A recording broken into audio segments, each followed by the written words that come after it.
Megalopolis. Be happy again.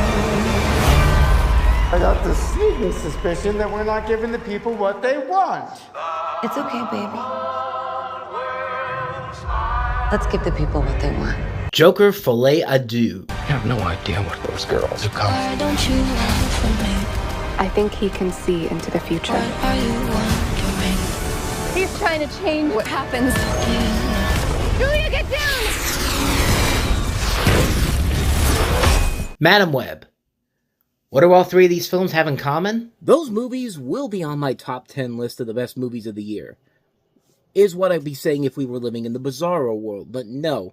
Those are the movies that are just some of the films that you will see in my worst movies of 2024 list as I welcome you to another edition of Talking About the Movies, where in contrast to last week where we talked about the best movies of the year, we're going to talk about the worst movies of 2024 this week. And you're probably wondering, why is the light on back here? Well, I'm recording this on Saturday night. Why am I doing that, you might be asking? Well, couple of reasons. One, I have somewhere to go tomorrow, so I'm not going to be able to do this in my usual time of doing this tomorrow. So I figured why not do it tonight. But also, you might be wondering, well, you know, you're in Pittsburgh. The Steelers are playing right now. They're playing the Ravens right now in the playoffs. Don't you care about that? I would care if the Steelers have actually shown any form of life in the last couple of years in the playoffs, but if you've been following the Steelers as long as I have, you know that the last couple of years have been absolutely horrendous, and no joke, as of the time of recording this, the Ravens are already up 7-0, and they're only 7 minutes into the game. So yeah, if I'm going to take my rage out on something, I might as well take it out on these movies here, and just completely avoid the game going on right now, because yeah, I need to do this. I need to do that for my sanity, but in comparison to the movies that I have here, my sanity still might be in question after all of this. So brace yourselves and buckle yourselves in, because today is going to be a doozy. But, of course, before we get to my actual top 10 list, we have a lot of honorable mentions for the worst movie of the year, sort of dishonorable mentions. And I have, I think, about the same amount of movies on this particular list that I'm about to tell you about that I had for my honorable mentions for the best movies of the year. There were a lot of good movies that came out this year, but there were also a lot of bad movies. A lot of bad movies that went on to become massive blockbuster hits for reasons that are beyond me. And we're going to delve into a lot of them on this particular show, because a lot of the blockbusters that came out this year were pretty bad. So, yeah. Without further ado, I'm wasting too much of your time already. Let's go ahead and just jump on into it, because we're going to be here for a little bit here, folks. So, strap yourselves in. Let's talk about my dishonorable mentions for the worst movies of the year. Starting off here, we have an Oscar contender this year, Emilia Perez, in which you have a Mexican cartel leader who enlists a lawyer to help the leader disappear to transition into a woman. The lawyer is played by Zoe Saldana, and the Mexican cartel leader is Carla Sofia Gascon.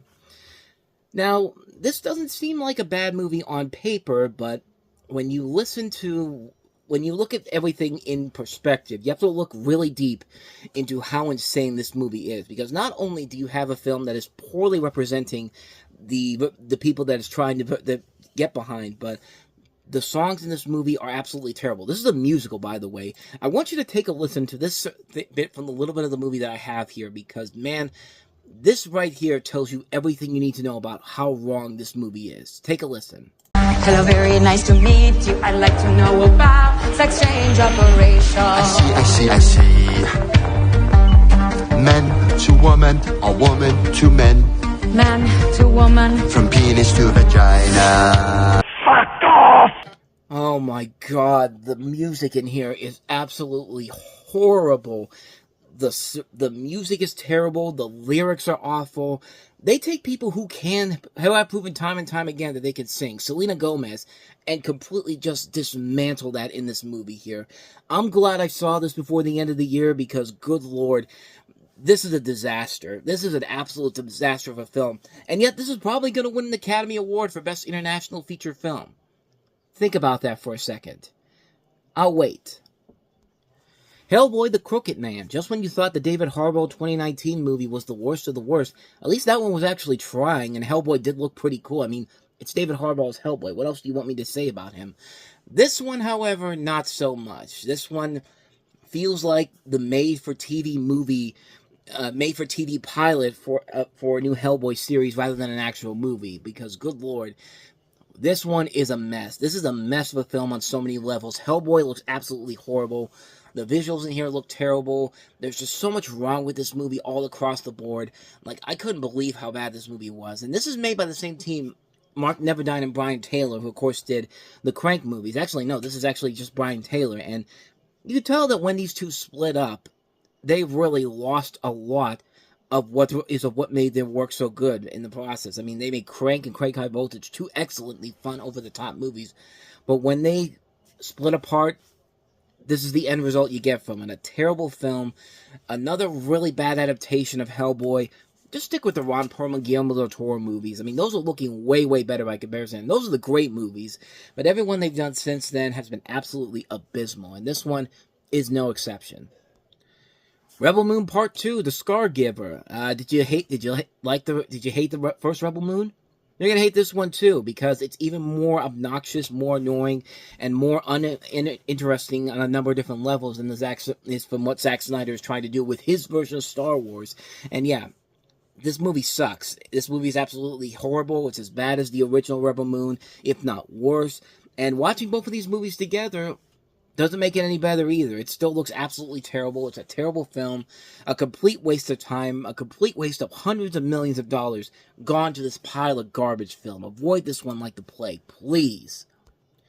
Red One. Hey, I've got a brilliant idea. Let's take that great animated film Rise of the Guardians and make it into a live-action movie, but let's mix it in with a typical Dwayne Johnson action movie, because that's what we get here. Callum Drift, played by Dwayne Johnson, the head of North Pole Security, teams up with the hacker Jack O'Malley, played by Chris Evans. You get it, Jack Frost, to locate a kidnapped Santa Claus, played by J.K. Simmons, a jacked up Santa Claus, if you will. Wow, this movie was unbelievably bad. But then again, you got the people behind the Fast and Furious working on this. This is made by the same director who did the Jumanji movies, which were fun on their own merits, but man, they pushed their luck on this one big time. This is a colossal, multi-million-dollar failure that just didn't work. It would be good if the action was pretty good or the comedy was good, but none of that works. Everybody in the cast is wasted in this film. Nobody is really doing anything. How do you not underuse J.K. Simmons as a jacked up Santa Claus? That could have had the potential to be the most exciting thing about the film. And it's just not there. It's a terrible movie. One of the worst Christmas movies ever made, and just one of the worst movies Dwayne Johnson has ever attached himself to. And trust me, that's saying a lot about him in this film. Kraven the Hunter. Surprisingly, the least bad of the non-Marvel Spider-Man movies, whatever you want to call them. But this is still pretty bad. This is directed by J.C. Chandor and features Aaron Taylor Johnson in the title role, exploring his relationship with his father, played by Russell Crowe, and his path to becoming the greatest hunter. And he may become the greatest hunter, but he's not going to make the greatest of these movies. And this was a colossal failure on so many levels. It had been delayed for so many years because of the COVID pandemic and also the actor strikes and all that. Maybe they should have just delayed this to the point where it never gets made, period. Because, man, what a missed opportunity here on so many levels. The first R-rated movie in this series, and this is the way you want to go out with. But to its credit, it has more dignity than the worst movie from the non-Spider-Man universe that we'll get to in just a little bit here. But Kraven the Hunter just came out recently. Are you really that surprised? Megamind and the Doom Syndicate, the worst DreamWorks animated movie ever made, in a year where they made probably their best overall film with The Wild Robot. And no, this was not a TV series pilot. No, this was supposed to be they marketed it as the sequel to Megamind, where they got nobody from the first movie back. Will Ferrell's not back, Tina Fey's not back, Jonah Hill's not back. The animation looks even worse than it did than a bad TV show. It looks extremely choppy. The story is terrible. It's just a disaster on so many levels. DreamWorks had an incredible year in 2004, but this was the one black spot of their year in 24 that just, like, I don't care if it was made for Peacock. It was marketed as the official Megamind sequel. And, yeah. If you're marketing this as the official Megamind sequel, then you are high on so many drugs if you think that this is on the same level as the original Megamind. Megamind and the Doom Syndicate. Mean Girls, one of the most pointless remakes ever made. Hey, let's take the original Mean Girls and add music to it. And the songs are not that good. I mean, the Broadway musical probably could be good, but they're just remaking the movie and adding the songs in there, and it's just they're using the songs as an excuse to remake the movie. It is literally the same film from the first movie, with people playing the same roles from the previous movie. It's an entirely pointless movie because it doesn't add anything to the original film. It makes the original film look it makes the original film look like a masterpiece by comparison, because man, this one is just such a mess on so many levels. A pointless film, has no reason to exist except for the fact that Mean Girls is a trend, and hey, we have a musical, so we have an excuse now to remake it if we want to. Like, they didn't even market this movie as a musical because they knew that musicals were dead in the water.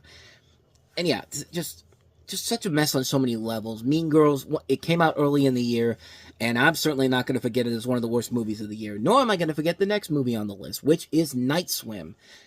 What did you expect from this movie that had one of the worst trailers ever and just felt like a knockoff of the Amityville Horror and so many other bad horror and so many other classic horror movies brought into this film that was only put out on this weekend because Megan was a success the year before? Clearly, we're going to have another success with this, and no, you're not. No, you're not at all. And yeah, the scares aren't good. Nobody's working well here. Absolutely horrible film. Two of the biggest bombs from early in the year. Everyone's going to forget about them, but I certainly am not going to forget to put these on my worst of the year list, or the honorable mentions list, if you will. Saving Bikini Bottom, the Sandy Cheeks movie, the SpongeBob spinoff for Netflix, which is easily the worst SpongeBob spinoff or SpongeBob property I have ever seen in my life. Everybody in this movie is completely pointless. The dialogue in here is absolutely terrible. The story is a mess. It's a creepy looking film. The visuals are absolutely abysmal to watch. I mean, there's stuff in here that could work. Seeing Sandy Cheeks' family in being expanded out here could make for a very interesting movie. They water down SpongeBob to such a side character in this film that it's unbelievable how badly they treat him in this. The Patrick Star Show treats him much better in that in that show as a supporting character, but this just treats him as just like a obnoxious, annoying character, and I feel so bad because I don't usually hate anything from SpongeBob SquarePants, but man, this one takes the cake. Saving Bikini Bottom, the Sandy Cheeks movie, such a disaster of a film. The Watchers, M. Night Shyamalan's daughter gets in on the directing game, and yeah. This is an example of how some nepotism should not be endorsed. There's a lot of good people that came out of nepotism, but M. Night Shyamalan's daughter is not a good reason for that. This movie is absolutely abysmal. Like, this is worse than anything her father ever directed. It's a movie where you have people literally just watching nothing out in the woods. Nothing. Nothing happens in this movie at all. No scares happen in this movie. There's no creep factor in this movie. The actors in here are completely wasted. Now, if M. Night Shyamalan's movie that came out the year is in that summer, Trap, had been connected to this, and they gave us a reason why this movie existed, then this movie would have a reason to exist. But no, Trap has nothing to do with this movie, and Trap was much better, even though it was silly and ridiculous and over the top, mostly because of Josh Hartnett's performance and some of the camera angles here. But that movie worked. This one does not. Your daughter, M. Night, should never be put behind the directing chair ever again. Never, ever again. The Watchers. Just don't watch it. Twisters, the movie that I knew was going to be bad when I first heard the announcement a few years ago.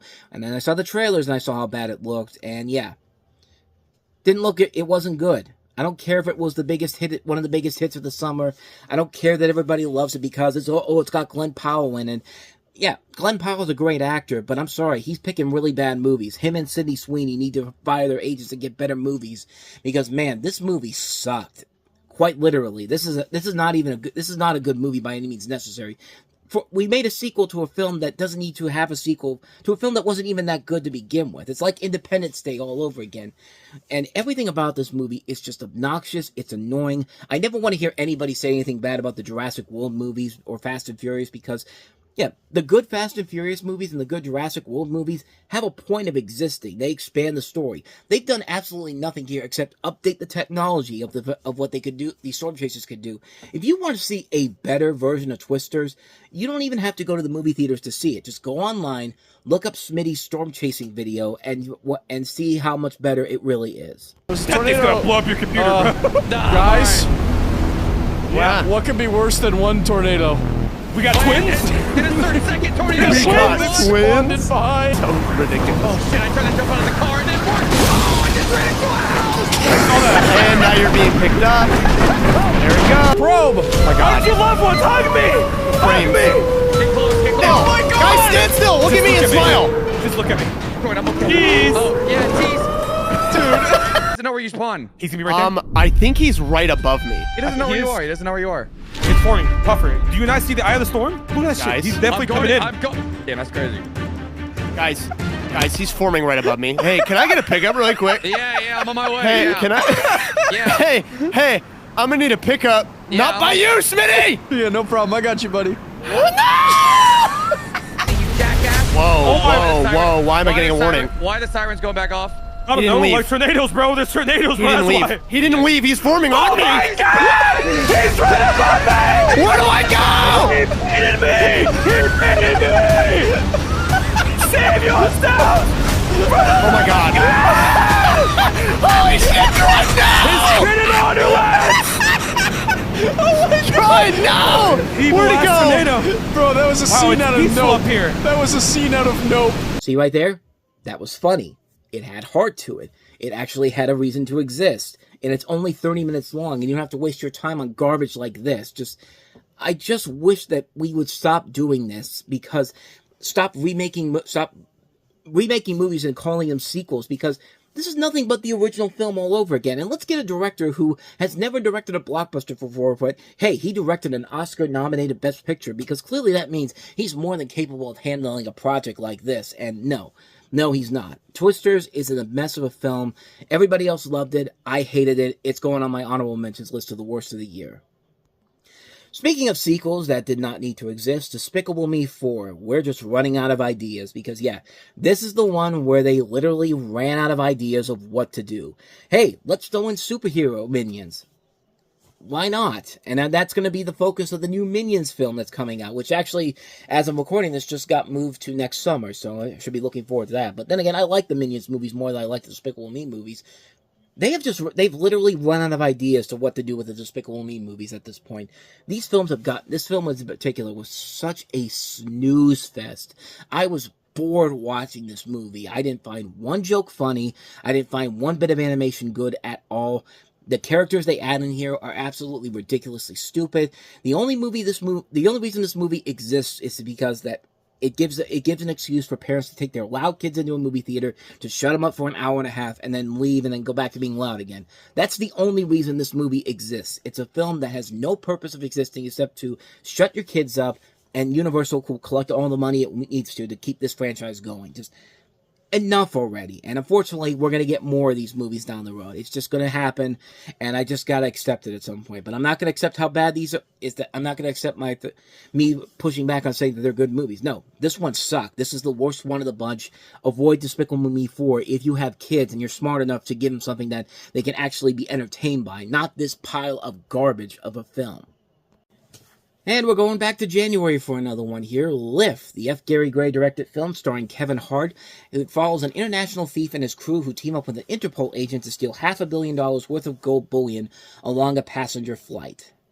Yeah, this film is absolutely terrible. This is a film that doesn't know if it wants to be an action film or a comedy, even though it's got Kevin Hart in it. Look, I know Die Hard was a big hit, but that was not meant to be taken seriously. But this film thinks that it's more than okay for Kevin Hart to star in this because he can be a serious action star. No, he cannot. I mean, he could be very funny and he could star in action comedies, but this film has no idea what it wants to be. Like, does it want to be an action film? Does it want to be a comedy? Does it want to have anything but this bland horror puke green look to it? I mean, such a colossal failure of a movie that came out early in the year, and just another one of these big over-budgeted films on these streaming services that we're going to get into a bunch more of as we go along with this list here, because trust me, there is a lot of them, and Lift is definitely one of those ones that should be on this list. The American Society of Magical Negroes, a film that satirizes the magical Negro trope in a film featuring Justin Smith as a young man who joins a clandestine group of magical African Americans committed to enhancing the lives of white individuals. David Alan Grier also stars in the film, and the film has the potential to be something really funny. It's got a great concept overall. It's got great talent involved in it, but it just plays it as safe and as marketable as you can get, and that's where the film loses me.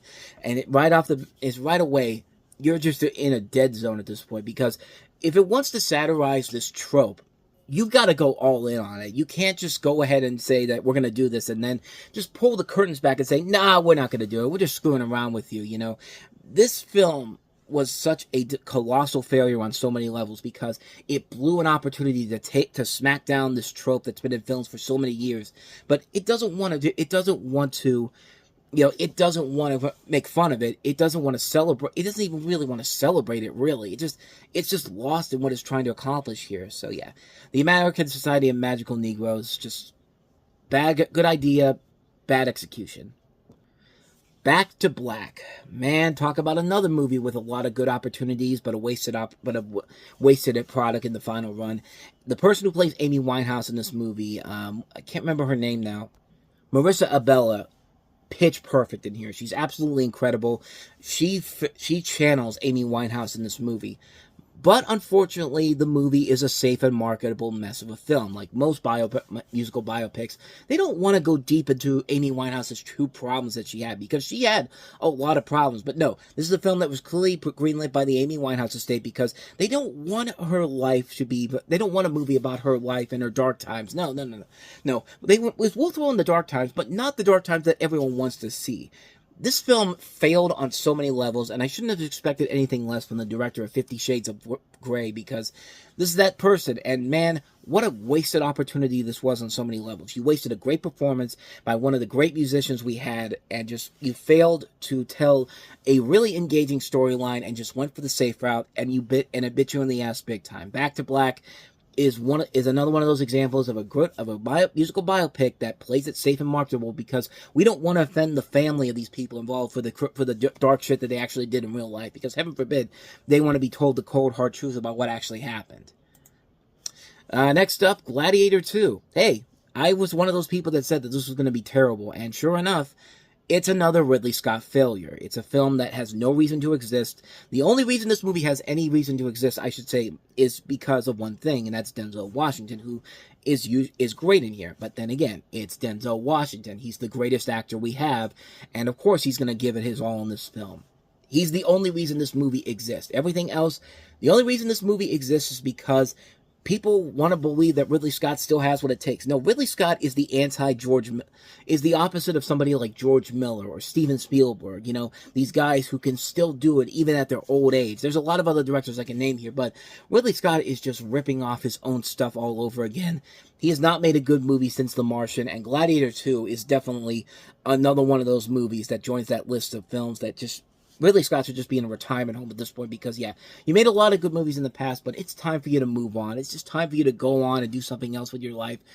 Not make garbage like this. Gladiator 2, again, I'm the only one that's going to say it, but Gladiator 2 sucked, and I called it back in the summer when I said it was going to suck. Which brings us to our last movie, which is here. Speaking of directors who should probably call it quits, Robert Zemeckis. An interesting idea here, where you have a film that is essentially taking place in one single area. The movie centers around this home and all these different people that came to this home over the course of the years that it's been there, and you follow couples played by Tom Hanks and Robin Wright Penn, Paul Bettany and Kelly Riley, and you follow all these different time periods and all that. A noble concept overall, but just a bad execution. But I will say this, though. This thing is one of the funniest comedies I've ever seen in my life.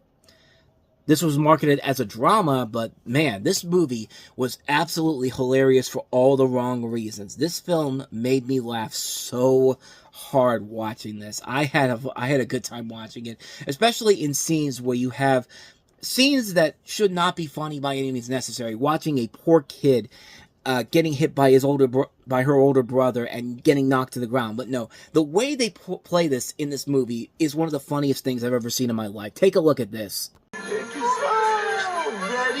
and smile.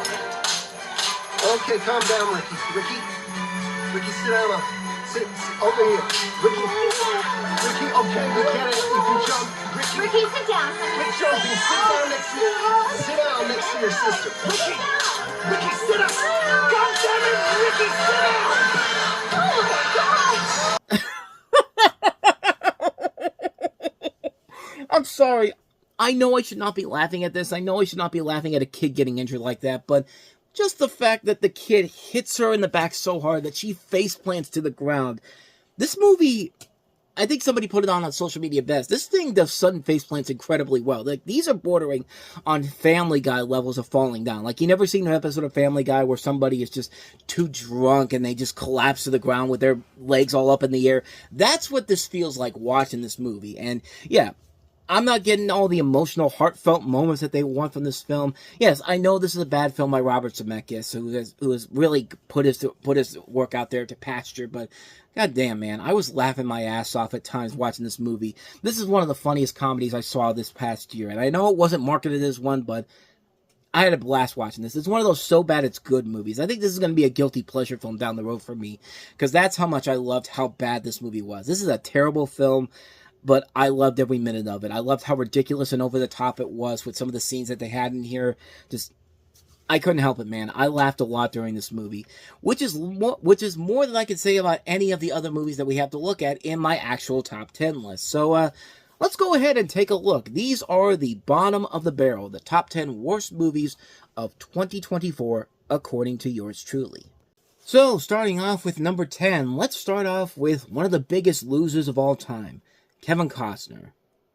I'm not talking about his film career as a whole. The guy's made a ton of movies, but man, when a guy like him gambles on a project that he believes in so much and gambles hundreds of millions of dollars on it, you screw up big time if it's not working out well at all. And Horizon and American Saga Chapter 1 is definitely an example of what happens when you gamble so much on a passion project you believe in so much, and it just falls flat on your ass big time because, good Lord, this was a snooze fest. I mean, keep in mind, Kevin Costner left his hit show because he believed in this film so much. And yet, whenever they were talking about how Yellowstone was coming to an end, it was just like, well, I hope they invite me back. It's just like, you're the reason why the show is ending, because you decided to focus your attention on this pile of bland, boring garbage. This first film is abysmal. You have several characters navigating life in the Midwestern territories amid the American Civil War. You would think that there'd be something interesting and exciting to be in this film, but sadly, no. There is none of that whatsoever. Every character in here is lackluster. There's nothing about them that makes them special. There's nothing about them that makes me want to get behind them by any means necessary. And the film just sucks. It's a film that is just so boring. It's so bland, lackluster. It's just... This is 3 hours of my life taken away from me because of how it's just on this alone. Like, this is a film that is such a disaster on so many levels. They canceled the release of the second movie because of how bad this movie performed at the box office. And they were hoping that, if we let's get it on streaming and hopefully it'll make its money back by then. This is never making its money back anytime soon. This isn't like Waterworld, where it'll make its money back eventually down the road through videotapings and all that. The movie that this was made for, the conservatives, the right-wing nutjobs, the Fox News people, even they turned their back on this movie. That's how you know Kevin Costner screwed up big time, when none of them care about this movie at all. It was a flop on so many levels. It's another big misfire from Kevin Costner, who should just stop gambling your money on this wasted material, because, yeah, this movie is wasted material. It's a waste of people's time. You expect people to sit there for 12 hours, 15 hours no less, because there's going to be 4 of these apparently. You expect them to sit there and watch this for 15 hours and get invested by it. Sorry, pal. It's not investing in any means necessary. And again, if they turn it around in the next film, so be it. Maybe I have to see the next film to see what happens. But this first film's not a good sign going forward. Horizon and American Saga Chapter 1, a great waste of many people's time and money, especially the main person behind it all, Kevin Costner. So here we are, moving on to number 9 with a movie that, when I first saw this movie, I really wasn't thinking about putting this on my bottom 10 list, because I didn't like this movie. I thought it was a disappointment, but I didn't think it was the worst film overall. I just thought it was just a bad sequel overall, and that is Moana 2. So what changed my mind with this film? Well, set 3 years after the first film, it follows the characters of, once again, Moana, reuniting with the demigod Maui, both once again played by Leah Carvalho and Dwayne Johnson, and assembling a wayfinding crew to find the lost island of Motifutu, breaking its curse and reconnecting the people of the ocean. Now, this was originally developed as a miniseries for Disney+, but they decided to chop it down and make it into a theatrical sequel, which that was bad enough on its own merits. That alone could have made this a reason why this film had no intentions of being anywhere but on this list, but no. I didn't even put it on there because of that. The reasons why I put this movie on this list was because of two reasons. One, because the people behind the movie wouldn't shut the hell up about thinking that they had made a grand masterpiece in any way, shape, or form. I'm talking about the songwriters for this movie, Abigail Barlow and Emily Bear, who replaced Lin-Manuel Miranda. And I'm sorry, when you take Lin-Manuel Miranda out of this, it just completely loses a lot of the muster of the film, because the songs in this movie are passable, but they're not memorable by any means necessary. In fact, I don't even remember a single song in here, but it's a legitimate criticism that you don't have memorable songs in this movie. But for these two, they were offended by it. They were just like, as soon as a few weeks after the movie came out, they came out and said, well, I'm sorry that you feel this way, but you know what? Your kids are not going to stop humming the songs in our movie by this time next month. Yeah. By the time the movie came out a month later, people had already forgotten the songs in this movie. And the fact that they had the balls to go out there and criticize people for legitimate criticisms about how lackluster the songs are in here, like, that's just, it's inexcusable to act this way. For a film that made money, you suckered people in with a film that's going to gross over $1 billion when it's all said and done. And, but then there's Dwayne Johnson. Oh, Dwayne Johnson, what a November you had. Red One, and then you follow it up with this movie, and then you have the audacity to come out and tell people it's okay for them to sing along in a movie theater, because you know what? They pay for their movie tickets. They should be allowed to do whatever they want. Yeah, at a Broadway musical, they're allowed to do that, but not in a movie theater where people are supposed to be sitting down and watching the movie. If you want to sing along, do it quietly. You have to have movie theater etiquette. And I'm sorry that people don't want to go to the movie theaters anymore, but having him say that and then having Cynthia Erivo saying that for Wicked, that's the reasons why people don't want to go to the movies anymore. And at least with Cynthia Erivo, she has an excuse. Her movie was really good. Wicked was a great film. It has great songs. It's hard not to sing along to those songs. But with Moana 2, there's just no excuse for the way that these people are acting like they created a cinematic masterpiece of a sequel that everyone's been waiting for. I never want to hear anybody talk about how bad Frozen 2 was again, because Frozen 2 advanced the story along. You know, Ralph Breaks the Internet wasn't a good movie, but at least it had a reason to exist. It advanced the story along.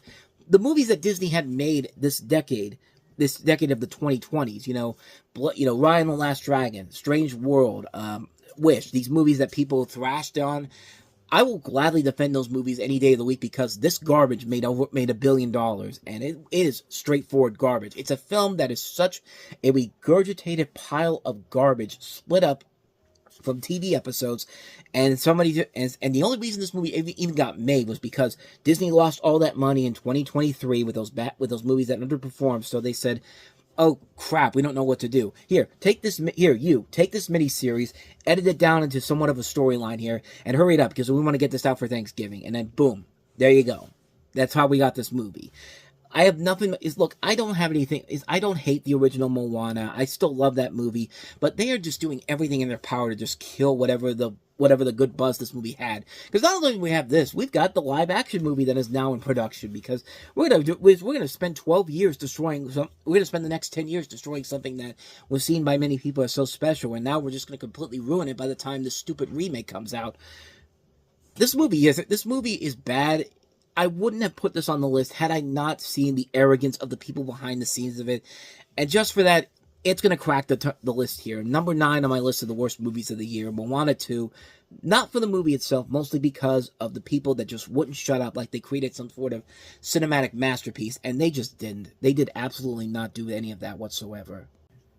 Moving on to number 8 of my worst movies of 2024, we have another animated movie that came out this year. See, I talk about animated movies that are better than live-action movies, but This year proved that, hey, there could be bad animated movies too, as well as live action films, but case in point, The Lord of the Rings, The War of the Rohirrim, an anime fantasy film, which a Lord of the Rings anime sounds like a really cool idea.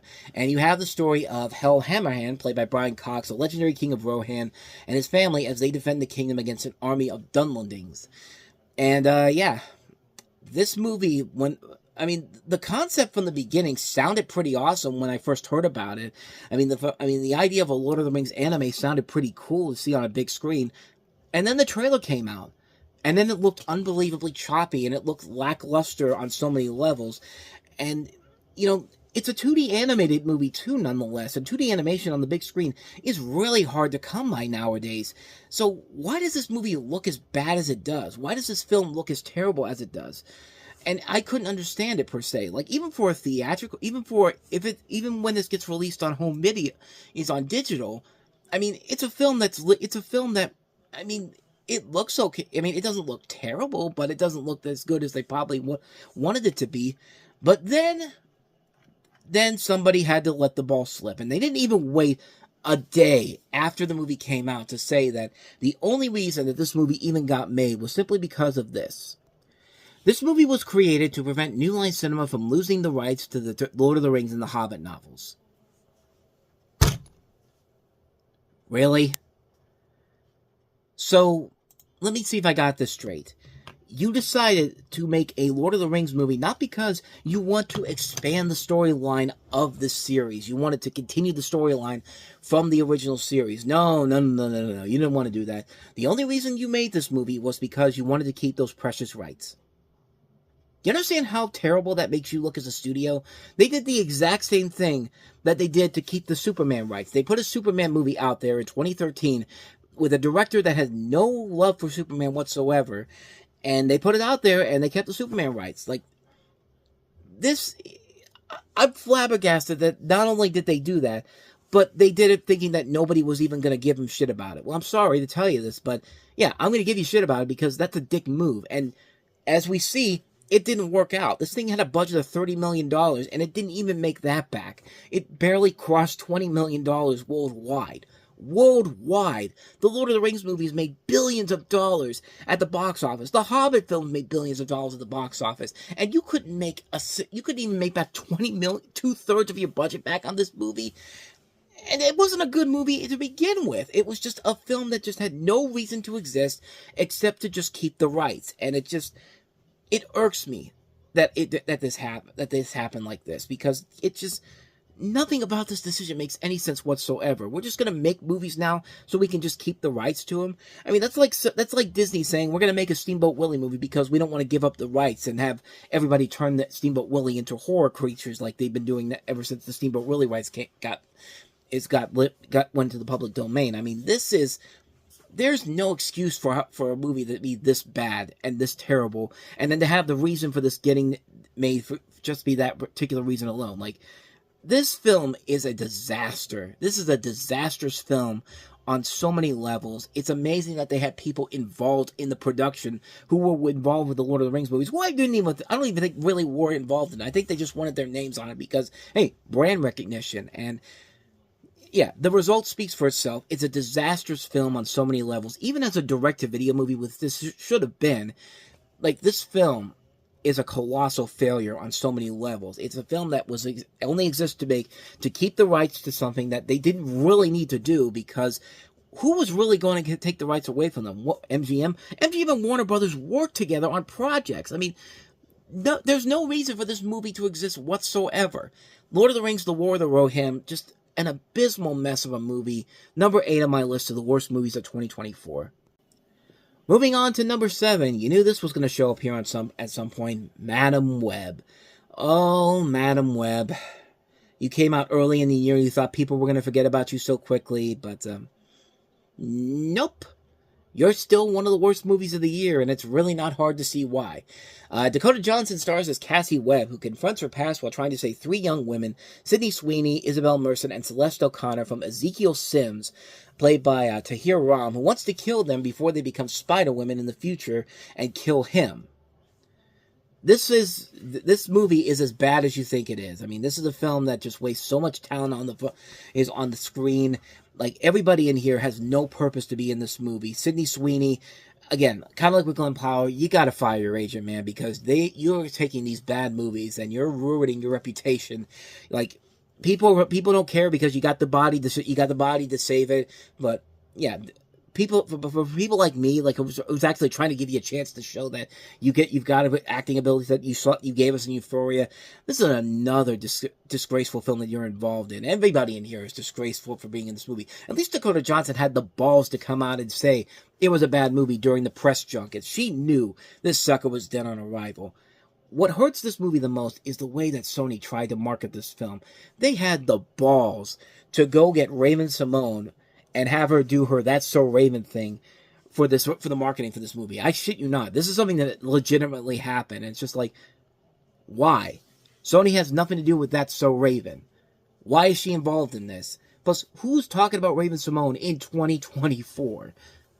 Just everything about these movies, these Sony non-Spider-Man universe movies. Oh, wait, they do have Spider-Man involved in it. No, they don't have him anymore. Like, the problem with these movies is that when you take Spider-Man out of the equation and try to do these movies on their own, you get Elektra. And Elektra was smart enough to, and Catwoman, and they were smart enough to do it just twice during that stretch of comic book movies that we had back in the 2000s. We've had 4 times that many movies pretty much since then, and all of them have been absolutely abysmal. If the best films you can do are the Venom films, which aren't that great to begin with, but they're at least trying to do something with them, you have a problem. You have a serious problem here. And it seems like we're finally getting to the end of these terrible movies. I hope that's the case. I really do hope that this and Kraven the Hunter are the last times we ever have to do this again. And Sony can just focus on making Spider-Man movies. You know, the movies that they're trying to keep, even though Disney and Marvel have the upper hand in them because of how well they've been doing. But I don't know. That's just my opinion on it. But like, just the fact that it looks like it's finally coming to an end after all this time. Thank God, because I don't know if I could handle any more of these movies anymore. Madam Web was just the absolute worst. A waste of time on so many levels. A waste of talent all across the board. Madam Web sucks. Number 7 on my worst of the year list. Moving on to number 6 of the year's worst movies, we have Unfrosted, the Pop-Tart story. Jerry Seinfeld making his feature directorial debut. And what a way to do it. And not in a good way. This is loosely based on the true story of the creation of the Pop-Tarts toaster pastries, which features an ensemble cast including Jerry Seinfeld, Melissa McCarthy, Jim Gaffigan, Max Greenfield, Hugh Grant, Amy Schumer, all these different cereal icons, just marketing icons in general. And it should have been a funny movie. Jerry Seinfeld can be very funny. Seinfeld is still a great show. He still can be very funny. And I was really excited for this movie. I really was hoping that this was going to live up to the promise of the over-the-top trailers, because the trailers looked chaotic and fun, and this movie had none of that. Everything about this movie just felt like a bad Saturday Night Live sketch. This felt like a Saturday Night Live episode in 2024, nonetheless, because Saturday Night Live really is terrible right now, but like, this film was such a disaster on so many levels because it takes a funny idea and just plays it way too safe, doesn't want to offend anybody, and just wants to be there to just throw these references in there. Like, hey, look, it's these guys playing Snap, Crackle, and Pop. It's Quaker Oats, it's General Mills, it's Ralston Purina, it's Post, it's Marjorie Post, They have the guys from Mad Men in this movie playing the characters from Mad Men for no other reason except the fact that they're advertising executive. So yeah, let's go ahead and bring them into the fold here.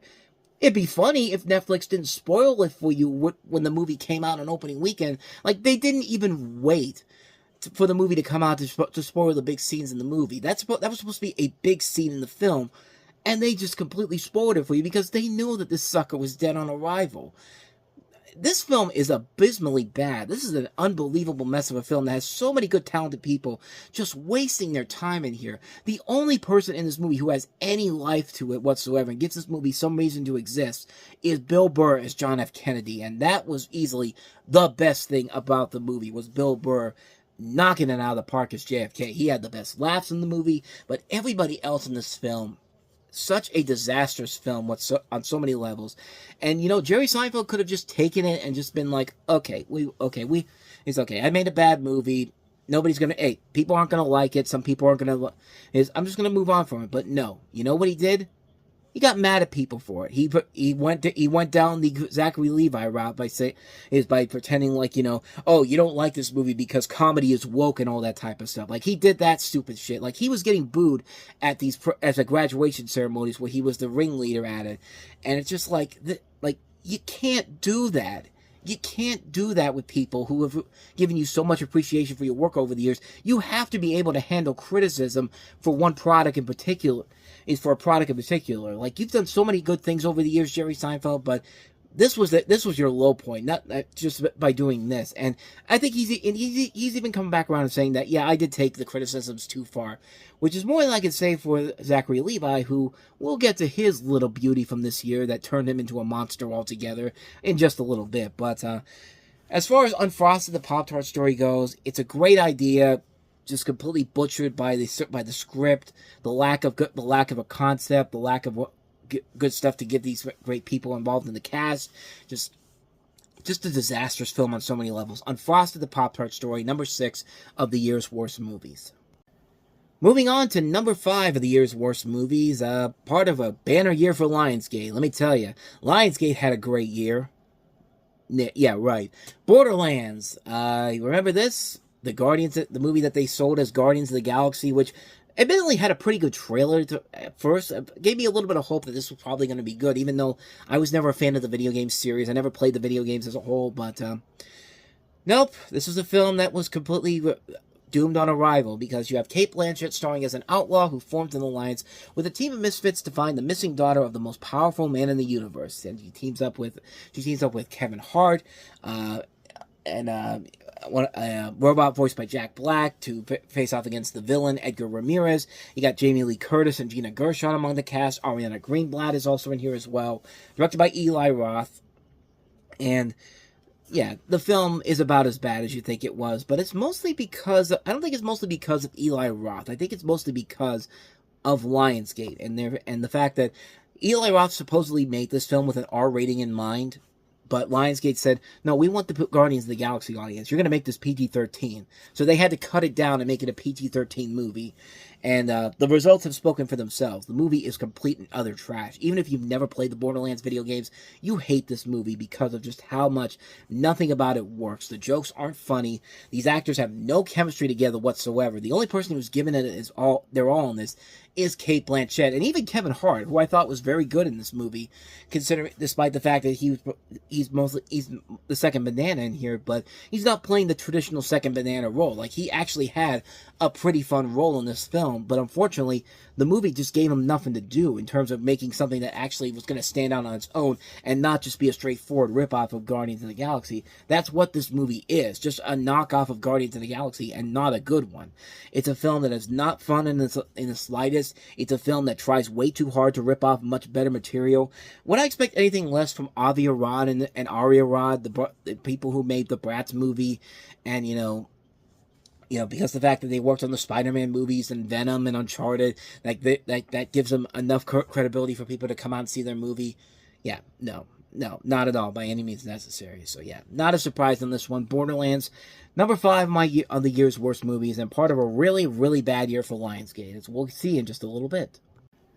We move on now to number 4 on my list of the year's worst movies, a movie that I really thought was going to be so hard to top for the worst movie of the year, but the 3 movies that come up after this had something to say about that. Matthew Vaughn's Argyle. Remember this from the beginning of the year? This movie where, Apple basically gave Matthew Vaughn a blank check for $200 million and said, go do whatever you want because we're Apple and we're going to give everybody $200 million to make whatever terrible movie they want to make. Because that's what they've been doing ever since they started the studio. They have very rarely made any good movies, with the few exceptions being, Kills of the Flower Moon, Spirited.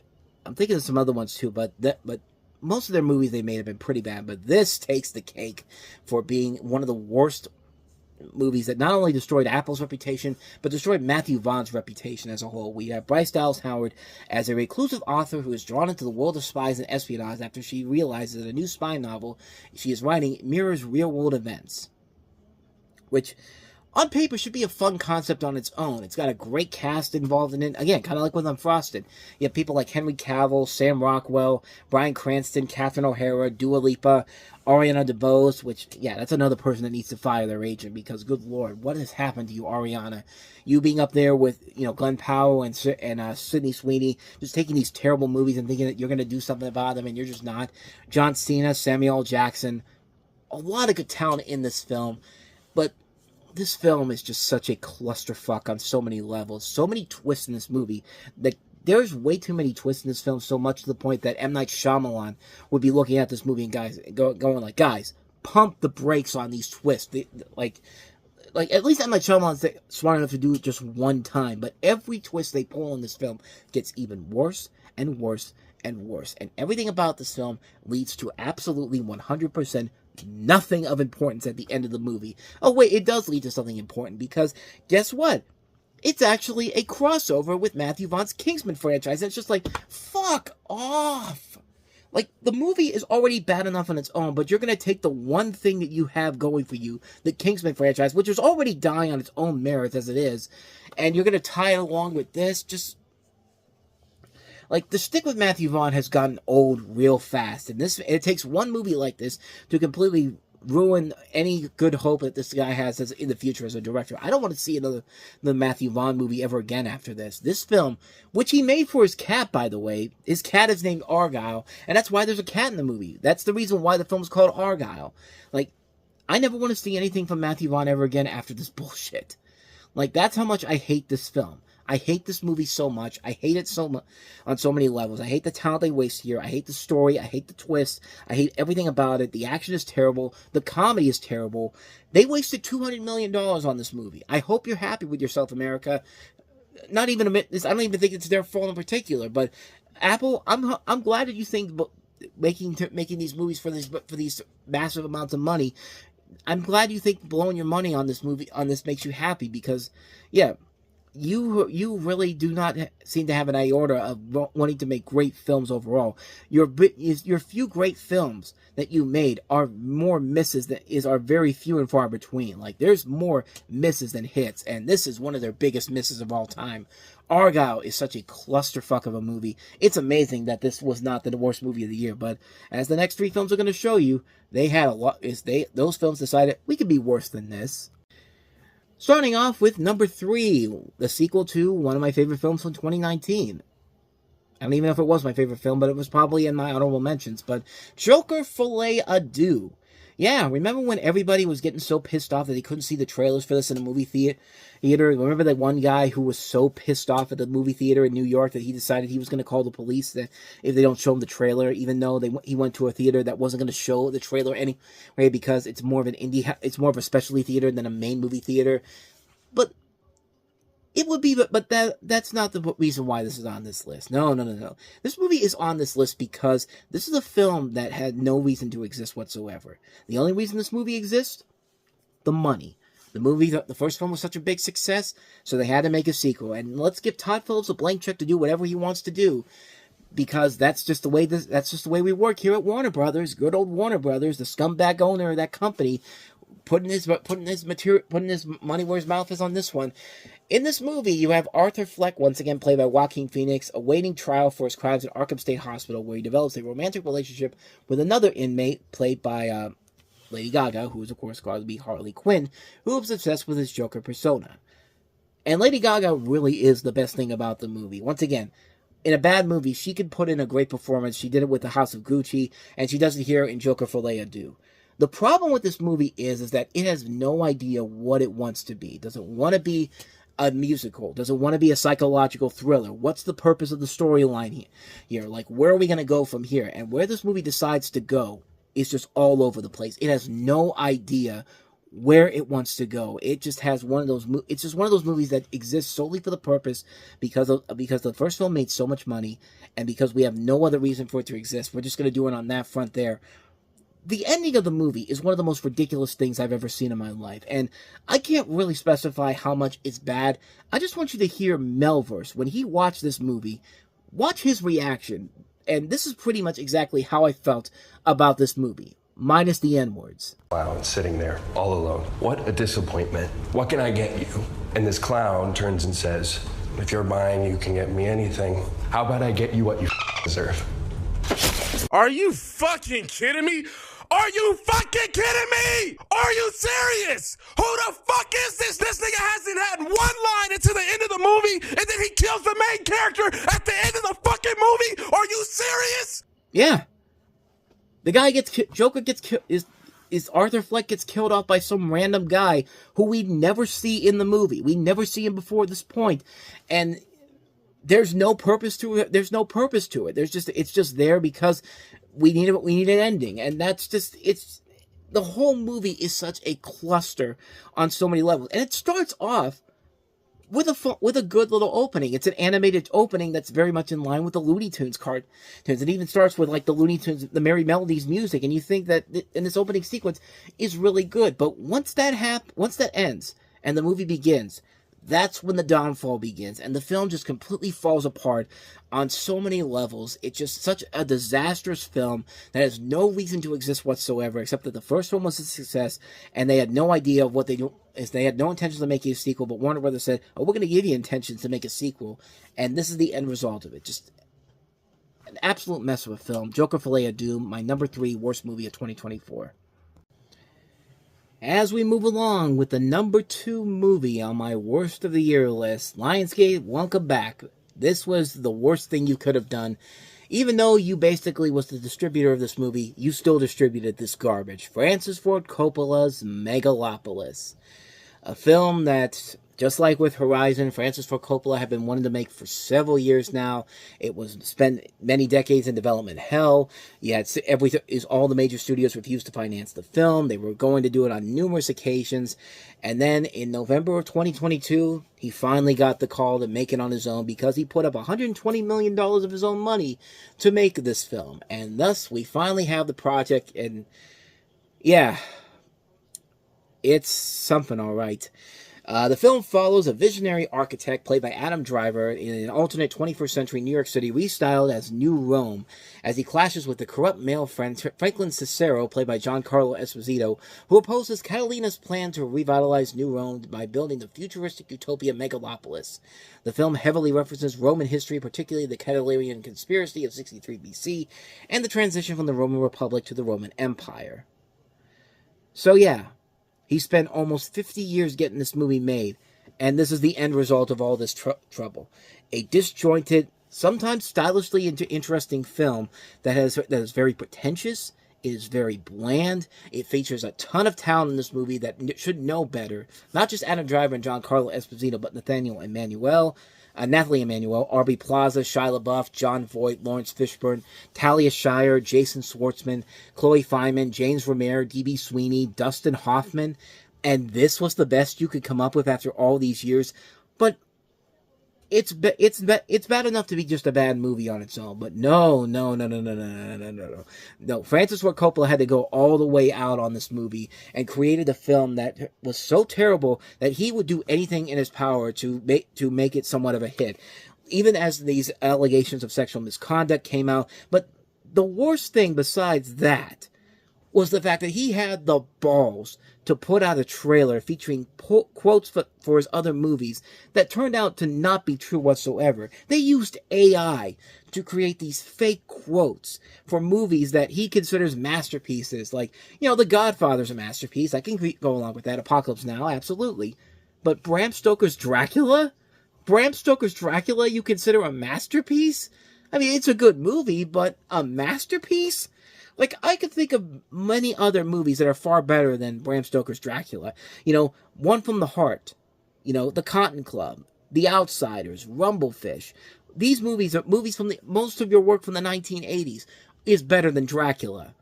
But this film was just a dead bomb.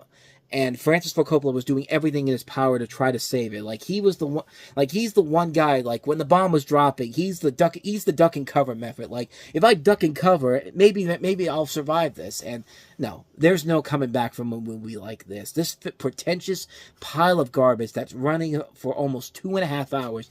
A lot of 2.5 hours of your time that you're never getting back, to quote Gene Siskel back in the days of these worst of the years. In fact, most of these movies, you could say, are more than 2 hours of your life you're never getting back. And yeah, this is a film where you're never getting your life back after this. You spent all this time watching this movie. I spent my time watching this movie and thinking, okay, there's all this stuff going on behind it, but this is Francis Ford Coppola. The guy knows how to make good movies, and man, he screwed the pooch on this one big time. This is absolutely one of the worst movies of the year, one of the worst movies of the decade, maybe one of the worst movies I've ever seen in my life. I mean, this is right up there.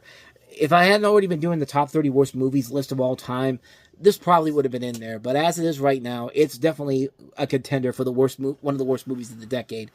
But despite all of that, it is nowhere near as bad as the #1 worst movie I saw in 2024. And that movie is, of course, Harold and the Purple Crayon. So, the original Harold and the Purple Crayon book by Crockett Johnson. A simple story. A little kid who wears purple overalls has this magical crayon, and he can draw whatever he wants and create a world around him.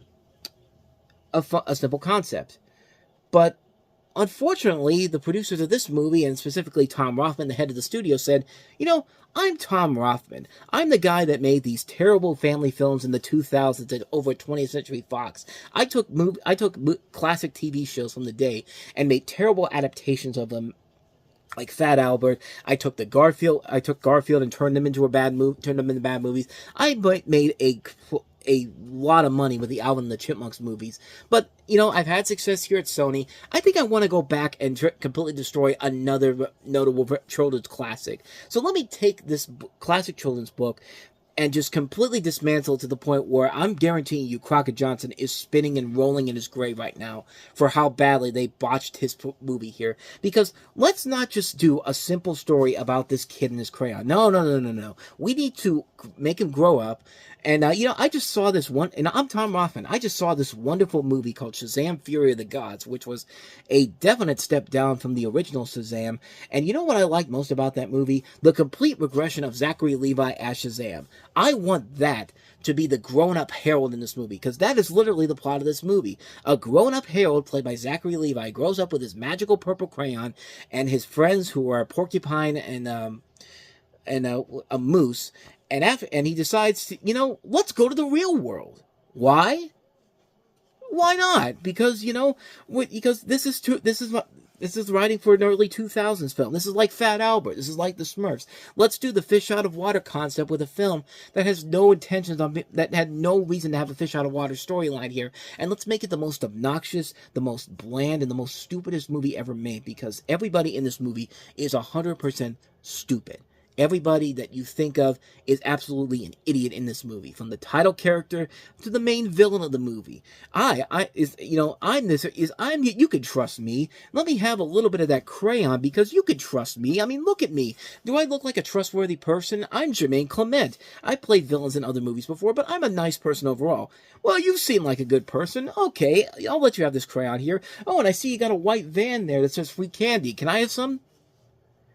That's literally what this movie is. Everybody in this movie is an idiot and a moron. And there's just nothing of value to this film whatsoever. It is a disaster on so many levels. Just to give you an idea of how bad this movie is, think about this. A couple years ago, Sony had deals with Netflix and Disney for the rights to their films over the next 4 years, between 22 and 26. And this would have been included in that program. However, when the movie came out, Netflix decided they wanted nothing to do with this movie at all. They didn't want this on their streamer. They didn't want this movie out there. Like, the last time this happened, it was with Holmes and Watson, and that was and you know how bad that movie was. So they put that out. That they put the offer. Sony tried to sell this movie directly to the streamer, and they didn't want it. Like, they wanted to do this because they felt like the film was going to get usurped by Inside Out 2 and Despicable Me 4. What, more successful releases than your pile of garbage? Like, I hate Despicable Me 4, but you know what? People want to see the Minions. People don't want to see, you know, the retarded Shazam from the last Shazam movie as this adult kid who's supposed to be a kid in the original storyline. And yeah, Netflix refused and decided to focus on more in-house projects. That should tell you everything you need to know about how bad this movie is. When Netflix, even with this deal that they have with Sony, wanted nothing to do with this movie, you know that this movie is bad. And this film is just bad on every single level. When Ollie's is your main source of sponsorship in the movie, because the people that work at Ollie's, you know, the place that this movie is going to be in numerous bins at whenever is a year from now. I guarantee you walk into an Ollie's a year from now and you'll find many copies of this movie because places like Walmart and Target realize this shit ain't selling, so we're sending it out back to Sony, and Sony will be like, okay, we'll send it to Ollie's. And even the people at Ollie's, when they see this movie, will not want to get it. Even if you have to give them for free, they'll punch you in the face if you even try to get this right if they even try to sell you this movie. That's how bad this movie is. And going back to what I said about Unfrosted, you know, Jerry Seinfeld, you know, he took the route of lambasting the people who hated his movie, and even he came to the conclusion that I went too far with that.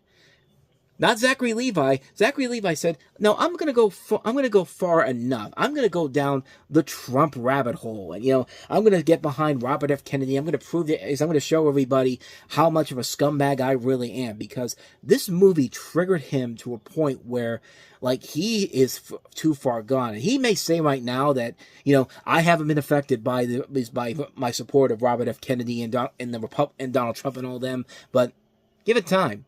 Give it time, pal, because yeah, you lost all your credibility when you went down that rabbit hole, and you lost that credibility even before that when you decided to say yes to this movie. I mean, this film is a colossal failure on so many levels. It takes a simple storyline and just completely dismantles it of any hope whatsoever, and just makes a generic movie that is something that we were trying to get away from for so many years now. Even the people that try to make movies like this are at least much smarter than this movie is trying to do. And this thing just fails on so many levels. This is a film that is just such a depressing, disgusting, incredibly obnoxious and annoying film. This movie is absolutely horrible. One of the worst movies I have ever seen in my entire life.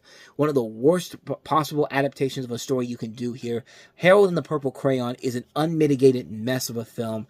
A shame to everybody who was involved with this movie. A shame to everybody who greenlit this film. A shame to everybody who even gave this movie the ratings that it did, because it didn't get 0% ratings on Rotten Tomatoes, or like, more critics came out liking this movie than I would have thought.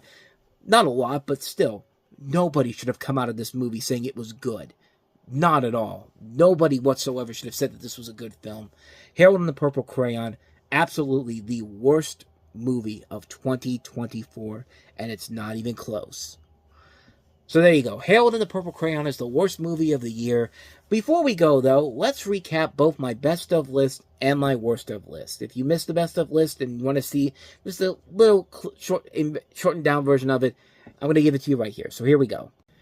Starting off with number 10, Lisa Frankenstein, directed by Zelda Williams, written by Diablo Cody, a movie that did not get the proper respect it deserved, but is such a fun love letter and homage to classic 80s horror comedies, with Catherine Newton and Cole Sprouse leading the charge. A really good movie that I hope finds its audience down the road. Number 9, Luca Guadagnino's Challengers, with Zendaya leading a very steamy love triangle between Mike Faist and Josh O'Connor. In a film that is Wild Things meets Wimbledon, it's a great movie, and one you should definitely check out. Number 8, the best horror film of the year, Late Night with the Devil, with a great performance by David Dastmalchian, and a film that feels very much like something straight out of the 1970s. A terrific film. The Caine brothers do a great job with this film. Easily the best horror film of the year. Number 7, John Krasinski's If, one of the most misunderstood movies of the year. A great movie. John Krasinski proves his directing abilities with this magical film. Ryan Reynolds was great in the movie. A star-studded voice cast with a very heartfelt storyline. Really great moments across the bar. If it's a film you should definitely check out. Number 7 on my list. Number 6, Piece by Piece, the Pharrell Williams Lego biopic. Morgan Neville directs another great documentary. And if this is what Universal and Lego are going to do in the future, I want more movies like this easily. Number 5, Saturday Night, Jason Reitman's film about the first night of Saturday Night Live, 90 minutes before the show begins, and all the chaos that happens before the show goes on at 11:30, and it's a great film giving you a behind-the-scenes look at what was really going on behind the scenes on the night that Saturday Night Live went on the air, with a strong cast. Gabriel LaBelle as Lorne Michaels, another great performance by him. Terrific film, a must-see film, Saturday night, can't recommend it enough. Number 4, Hundreds of Beavers, a slapstick comedy that is just such a love letter to old vaudeville slapstick, Looney Tunes slapstick, black and white comedy, just all the things come together. It's a very cheap-looking film, but it's a fun, cheap-looking film. Hundreds of Beavers, an incredible film, can't recommend it enough. Hundreds of Beavers. Number 3, Orion in the Dark, part of a great year for DreamWorks Animation. A film you can watch on Netflix with some great animation, great voice work by Jacob Tremblay and Paul Walter Hauser as the title characters. Really great visuals all around, a great story to tell. Really good film overall. Number 2, The Wild Robot, arguably the best thing DreamWorks Animation has ever made. One of their best movies, very high up there with some of their best films overall. Could be the best film ever. It's a great film. Really great film, really heartfelt. Took me back to old school movies like Secret of the NIMH and Land Before Time. It felt like on those levels. Great film overall. And my number 1 favorite film of 2024, Disney and Pixar's Inside Out 2. A sequel that probably does not need to exist, but I'm glad it does because it made for a very entertaining film. It had a great heartfelt ending to it. The characters are great. The story has evolved. The animation is great. Inside Out 2, my favorite film of 2024. And now recapping my worst movies of 2024, we have Kevin Costner's Horizon and American Saga at number 10. Costner, once again, gambling a ton of money like a night at the casino and coming out completely 100% empty. Number 9, Moana 2, a movie that probably wouldn't have made my list if the people had just kept their cool behind the scenes that made the film, but instead they decided to be assholes about it. And way to take a sequel that everyone was looking forward to and just basically regurgitating it from a TV series that you cut down to a sequel that is absolutely 100% useless. Number 8, The Lord of the Rings, The War of the Rohirrim, the movie that was only made so that New Line Cinema could keep the rights to The Lord of the Rings. The only reason that movie existed. Number 7, Madam Web. It's Madam Web. What more do you want me to say on that one? Number 6, Unfrosted, the Pop-Tart Story. Jerry Seinfeld's all-star comedy parody of the creation of Pop-Tarts should have been really hilarious, but it's anything but hilarious. It's a film that takes so much possibilities and just completely flushes it down the toilet for a bad episode of Saturday Night Live. Just a terrible movie. One of the worst things Jerry Seinfeld has ever been involved in. Number 5, Borderlands. Eli Roth taking a popular video game series, trying to make something fun out of it, but was heavily trimmed down by the studio who wanted another Guardians of the Galaxy movie, and because of that, this R-rated film that was clearly an R-rated film has been watered down into a PG-13 regurgitated mess, despite strong performances by Cate Blanchett and Kevin Hart. Number 4, Matthew Vaughn's $200 million pet project for his little pet, Argyle, which is a film that completely ruins his reputation, ruins the talents of all the people involved in it, and has the balls to try to connect it to something that is much better and much more superior than anything from this pile of garbage right here. Yet another colossal misfire from Apple. Number 3, Joker Folie à Deux, the sequel that nobody wanted to make, but Warner Brothers did because the first film made a lot of money. Lady Gaga's the best thing about the movie. Everything else, complete and utter garbage, absolute waste of your time, has no idea what it wanted to be, and puts in an ending that is so terrible that it will make you mad. It made me mad when I saw it, and it will make you mad after you see it too. Number 2, Francis Ford Coppola's Megalopolis, his big passion project, which should have just stayed in his own head, because the final result is a cluttered mess of a film that is such a disaster on its own merits. But the way he tried to promote this movie, the way that he wasted so much of his money on this film, an unmitigated mess of a film. Megalopolis, one of the worst movies of the year, the second worst movie of the year, one of the worst movies of the decade, no question about it. And finally, number 1, the worst movie of 2024, Zachary Levi in Harold and the Purple Crayon. So there you go. That's 2024's movie lineup in a nutshell. Now, when we meet back here next week, we begin a stretch of new movies for the 2025 year. We've got The Wolfman, and we also have Wallace and Gromit: Vengeance Most Foul. And we'll also have my reactions to the Oscar nominations, which were supposed to be out on Friday, but unfortunately, because of what's going on in Los Angeles with wildfires, they pushed that back to Sunday. So it's going to be on Sunday on that day. So we'll be talking about it on the day the nominations get announced. So it'll be another very long show on this particular next episode, talking about the movies, which, as you saw at the beginning there, is me celebrating my 20th anniversary doing movie reviews. So we've got a lot of specials coming up in the year to come, as well as a whole bunch of movie reviews. A brand new year begins next week. I can't wait to get started, and thank you so much for joining me on this particular look at the worst movies of the year. I know I'm going to get some flack for some of my picks, but let me know your thoughts down below. What did you think of my list? Are there any other movies that I should have put on this list? But with all of that said, thank you guys so much for joining us, and we'll see you guys and I'll see you guys next week for another episode. So with that said, thanks for watching. I'll see you guys next time, and until then, take care.